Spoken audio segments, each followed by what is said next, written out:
রামগঞ্জের জমিদার শ্যামবাবু যে খেয়ালি লোক তা জানতাম, কিন্তু তার খেয়াল যে এত দূর খাপছাড়া হতে পারে তা ভাবিনি। সেদিন সকালে উঠেই এক নিমন্ত্রণপত্র পেলাম। শ্যামবাবু তার মাতৃশ্রাদ্ধে সবান্ধবে নিমন্ত্রণ করেছেন। চিঠি পেয়ে আমার মনে কেমন যেন একটু খটকা লাগলো।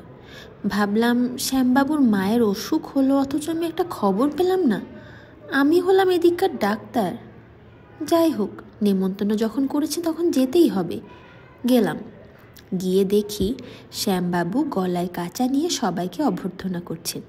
তার মুখে একটা গভীর শোকের ছায়া।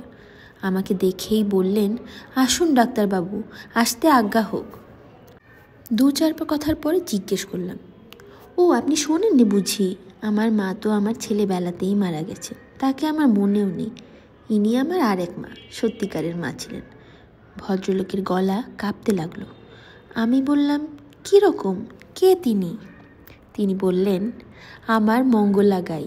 আমার মা কবে ছেলেবেলায় মারা গেছেন মনে নেই। সেই থেকে ওই গাইটিই তো দুধ খাইয়ে আমাকে এত বড় করেছে। ওরই দুধে আমার দেহ মন পুষ্ট। আমার সেই মা আমায় এতদিন পরে ছেড়ে গেলেন ডাক্তারবাবু। এই বলে তিনি হু হু করে কেঁদে ফেললেন। আমার বিস্ময়ের আর সীমা রইল না।